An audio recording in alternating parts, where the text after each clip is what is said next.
Hey guys, Buildzoid here with the RX 480 PCB analysis. And before we get into the analyzing of the PCB, first of all, do you like the new microphone? Leave that as a comment at the end of the video. Secondly, I need your opinion. Well, no, I want you to tell me if you will care if I don't buy the RX 480 8 gig version, because the 4 gig version is way cheaper. And as far as I'm concerned, the PCBs are the same, except for different memory chips. And I basically have there's not really any kind of use for me in having an RX 480. I'm really doing the RX 480 coverage for you guys, not for myself, because for gaming and for Firestrike and benchmarking and everything, I still have the Fury X's. I still have two of them working perfectly, and one of them, which kind of works. So I don't really have any, interest in an RX 480 as far as usage goes. So I'd like to save some money and just buy the 4 gig version and do all the content on that, because it'll probably clock the same and everything the same. Well, the memory might clock differently, but other than that, they should be identical. So I figured I'd buy the 4 gig version. So if you think I shouldn't buy the 4 gig version, leave a comment and please donate, because somebody needs to make up the extra cost. And if you're fine with me just doing the 4 gig version instead, say so in the comments. And do that soon, because I do want to order the card today so that it arrives either tomorrow or on Wednesday. Wait, no, today's Wednesday. Damn it, my memory is terrible. Yeah, so Friday. There we go. Okay, so that takes care of all that business, and let's take a look at the PCB we have in front of us. So this is the reference RX 480. It is very, very small, and it's still extremely overpowered. So yeah, so let's take a look at why it's so overpowered. First of all, core voltage, located right around here, and that's why I don't use the square tool, because these things aren't perfectly square.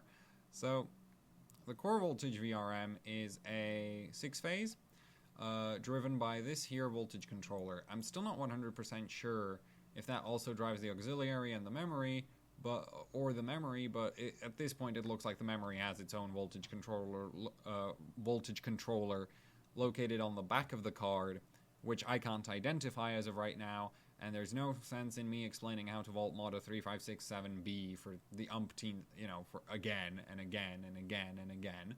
So I'm not going to actually cover any volt mods or power mods on this card, and there will be a written guide of that, which will be obviously way faster, up on the blog later.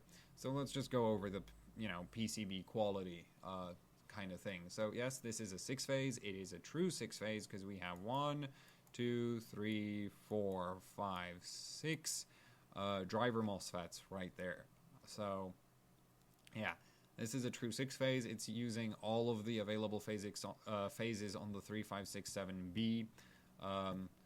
If the AIBs want to put out better cards, then they're going to have to put out 5-phase and 12-phase versions, because they can't actually use a different voltage controller than the 3567B, and the 3567B doesn't go above 6 phases without doublers, and doubling up to 8 is kind of dumb, because you lose all of the nice current balancing and everything the 3567B does. Not that some manufacturers won't make an 8-phase, it's just dumb, because you're wasting a bunch of the voltage controller's capabilities on just having, more phases to sell to the public.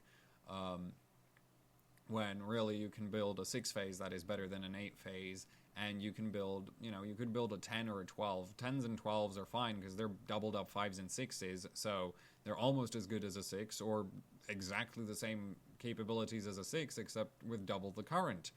So yeah, the AIB cards, that's going to be something to watch out for. I don't think anybody's really going to go with a 12-phase because it'd be completely overkill, but who knows.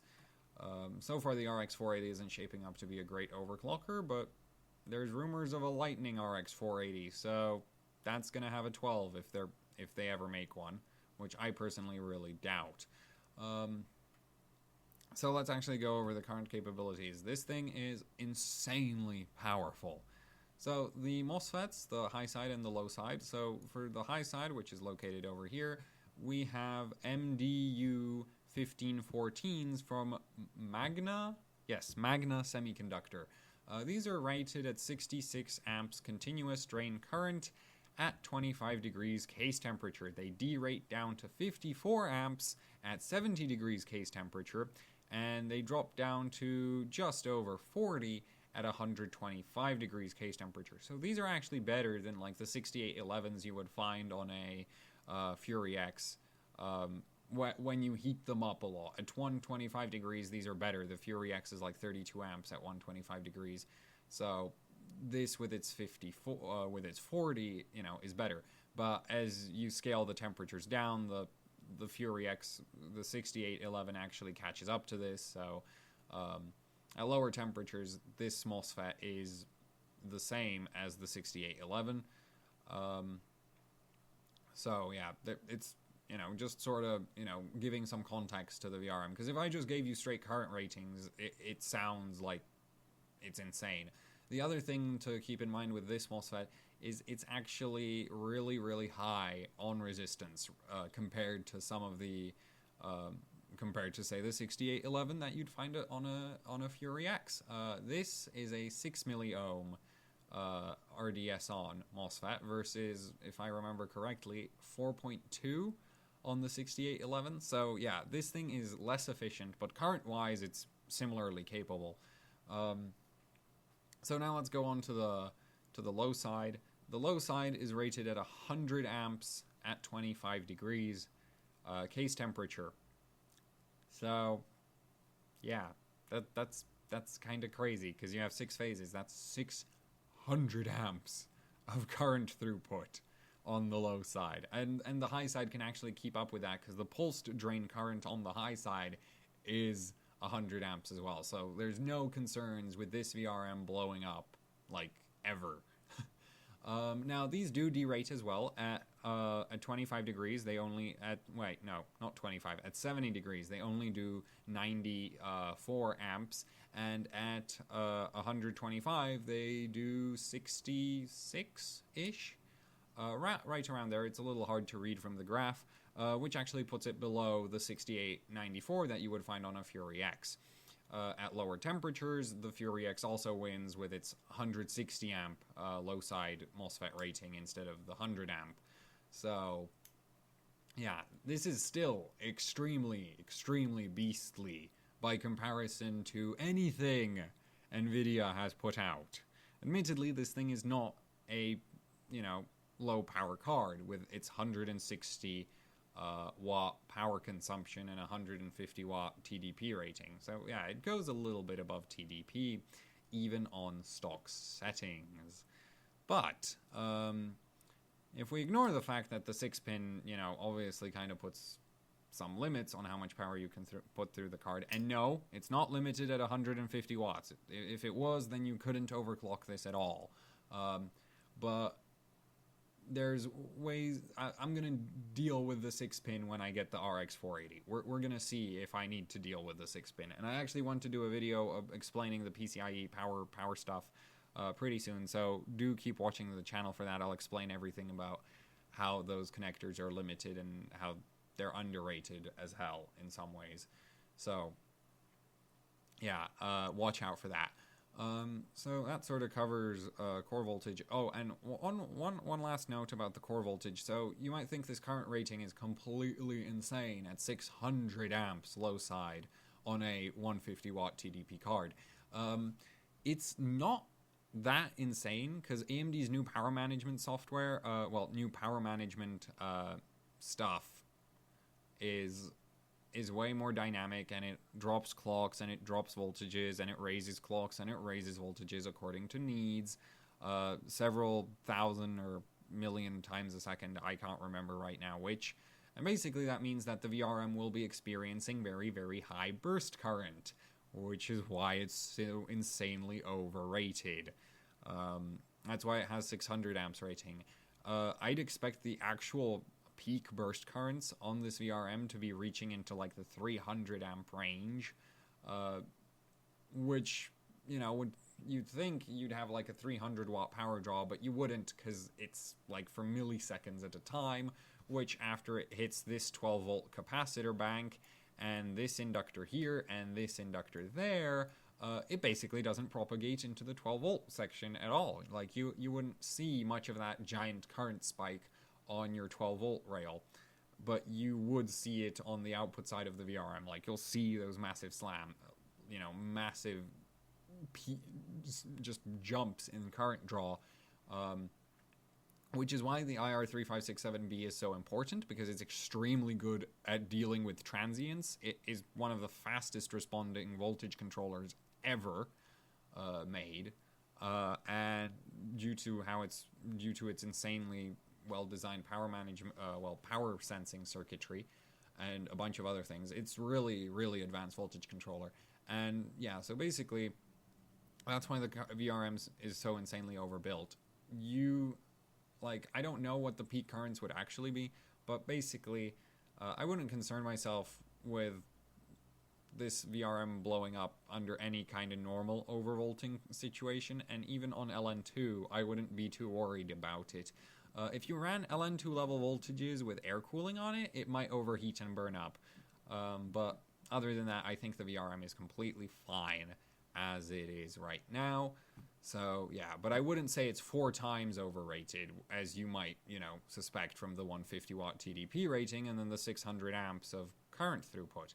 I think it's maybe double peak current rating, maybe 50% over peak, but that would put the peak at around 400 amps, which I think is completely insane. I don't think it peaks that high.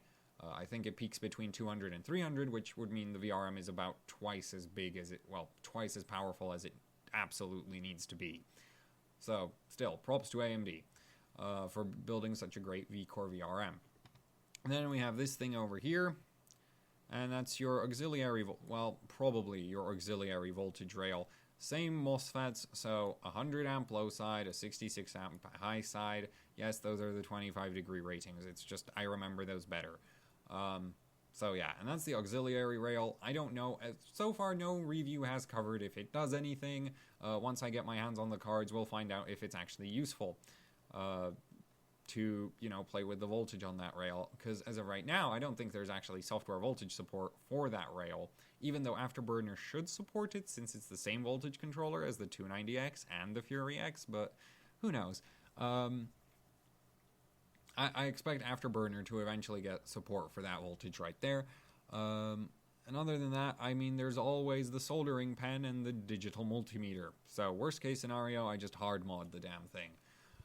So yeah, that covers all of the, main core voltages. Then there's this thing down here, which I'm still not sure if that's a VRM. It's almost definitely a VRM, and it's probably the 0.95 volt rail, which will be dealing with display stuff. Hopefully the RX 480 no longer suffers from the black screens that the Fury X and the 290X and all those cards suffer when you give them really, really, really high core voltages.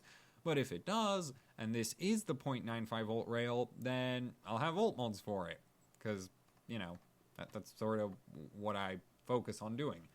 So, yeah, but I can't do anything about that until I get the card. So, last VRM left on the card. Right here, we got the memory. And there are 2 low-side MOSFETs, or at least as far as I can see, there are 2 low-side MOSFETs, because there is a MDU 1511 on the back of the card, as well as on the front of the card here. Well, actually, I can't identify what these are on this side, so it might be that these are MDU 1514s, and the one on the back is the MD 1511, and that one's acting as a high side, while these are acting as a low side, because that would give you 120 amps combined on this side and 100 amps on the high side. But once I have the card, we'll know for sure. Would I worry about the memory phase? There's 3 MOSFETs in it, and it's feeding 4 gigs or 8 gigs of memory. Really no concern there. It might be a little noisy because it's a single phase, and which, might mean that it'll show the same thing as the Fury X, where if I add capacitors to the memory, memory VRM, it'll clock memory better? We'll find out for sure once I get the card. I do have a crap ton of capacitors stockpiled here just, you know, to test this kind of thing, so that's not going to be a problem. I'm definitely going to test that out. And yeah, that more or less covers everything there is to say about this PCB. So, yeah, I don't think I missed anything. Oh, well, I did miss all the volt mods, but as I told you, there's going to be a very, very detailed blog post about that coming soon. Well, basically as soon as I get the card. And then a few days, you know, delay as I wrap my head around, you know, messing it up. Other things I really want to see with the card. So this is the first GPU in ages and ages and ages, or ever, that is made by Global Foundries. I don't know if there were any older GPUs that were made by Global Foundries. I wasn't really into the technology scene back then. But it is the first GPU that I've ever heard of that's made by Global Foundries. And Global Foundries in the past have always had the following kind of theme with their stuff. It doesn't like high temperatures. It doesn't, and it scales with voltage if you can cool it, and it doesn't have a cold bug, which would be great for LN2. And I really, really want to actually test that because, you know, because there's a good chance that if it's temperature sensitive, then maybe running the GPU at around 60 degrees. If it was as temperature sensitive as, say, a Phenom CPU, then 10 degrees core temperature difference would be a huge difference to clock scaling capabilities. And obviously that would also change how much voltage you can feed it, so that would also boost your clock scaling capabilities. So yeah, I'm really excited to play with this card because it's glow flow, and I can't wait to put it on liquid nitrogen because, you know, this will be basically... There's a bunch of cards I could put on liquid nitrogen, but this is the one, you know, I'm kind of excited for because 14 nano... Because everything else, as far as I know, has a cold bug. At least everything I have stockpiled has a cold bug. And you might be thinking, what? You have GPU stockpiled? They're all ancient. They're all second-hand and ancient, so yeah. But if this is glow flow, 14 nanometer, and it has no cold bug... Mind you, even Intel doesn't have a cold bug on their FinFET, on their newest FinFET process. So, if there's no cold bug on this, this could be really fun on LN2. And with the low price, I mean, who the hell doesn't want to just, like, yes, that would be awesome. Do I think it'll take any world records? It might take GPU Pi. I don't think it'll do anything in 3D Mark or anything else, unless, like, it scales like an FX CPU and goes from 4 gigahertz to, well... And the FX chips go from 4 to 8. So if this does 2.6, that could be kind of insane. Then, yeah, this could be kind of fun. But I wouldn't get my hopes that high, okay? Don't get your hopes above 2 gigahertz. Just don't. It's an AMD GPU. It'll probably stop at like 1500 and pull nothing. So, yeah, and that's really it on my thoughts on Polaris so far. Do leave that comment about whether to buy the 4GB or 8GB version down in the video below, because I'll probably decide after the first 5 comments. So if you want to actually have an impact on the decision, comment soon. And yeah, comment about which memory variant I should buy, and then I'll go buy that, and then there's going to be an epic live stream where I'll basically do everything with the card. Just like, you know, go unbox and just roll through the card. And basically it'll be like this first 6 hours of Buildzoid and his new RX 480. And since it's going to be super long, I'm probably going to become completely, like, not understandable towards the end of it. But that should be pretty fun for everyone. Except for me, because I'll probably be dying after 6 hours. So yeah, that wraps up everything I want to talk to you about, about Polaris today. Yeah, and this PCB is great. So far, the results with the RX 480 are kind of crap. But then again, my respect for most reviewers' ability to overclock things is equally crap. So, yeah. that's that. Oh, and do please comment about the sound quality. And that wraps up this video. So like, share, subscribe, and please donate. You know, especially if you want me to buy the 8 gig version, because I might just ignore your decision and buy the 4 gig anyway. And that's that. And see you next time.